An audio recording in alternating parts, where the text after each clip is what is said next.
This channel does not promote any violent, harmful, or illegal activities. All content provided by this channel is meant for an educational purpose only. আমাদের কাছে গৃহপ্রবেশ আর ওদের কাছে সেটাই ইনগ্রেশন, অর্থাৎ নতুন প্রেসিডেন্টের হোয়াইট হাউসে প্রবেশ, আনুষ্ঠানিক শপথ নেওয়ার দিন।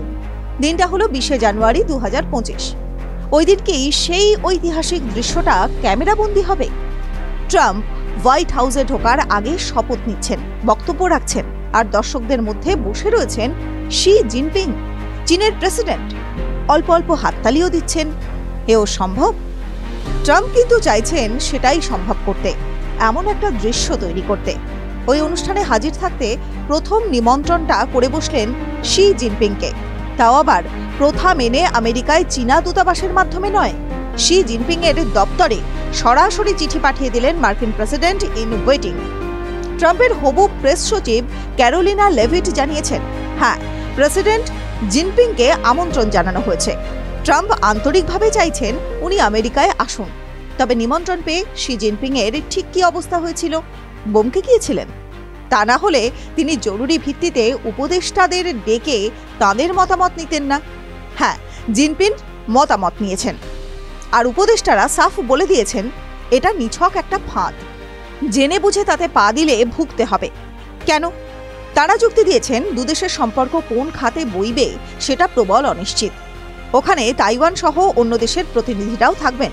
এই অবস্থায় জিনপিং আমেরিকায় যেতে পারেন না, আর শপথ গ্রহণে যাওয়া মানে স্রেফ অতিথি হয়ে বসে থাকা। চীনের প্রেসিডেন্ট সেটা করতে পারেন না, তাই জিনপিং এর এখন আমেরিকা না যাওয়াই ভালো।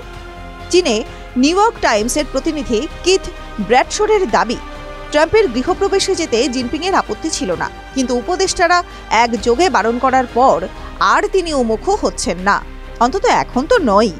তবে ট্রাম্প যেভাবে ওই গুগলি দিলেন তাতে তাবড় কূটনৈতিক মহল অবাক।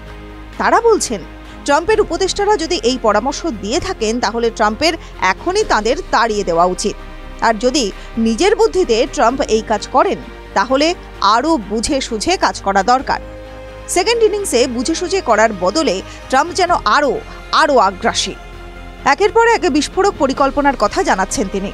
আমেরিকায় নিয়মে দুবারের বেশি কেউ প্রেসিডেন্ট হতে পারে না। ট্রাম্প সেই নিয়ম, সেই প্রথাও বদলাতে চাইছেন। টিভি9 বাংলা ডিজিটাল।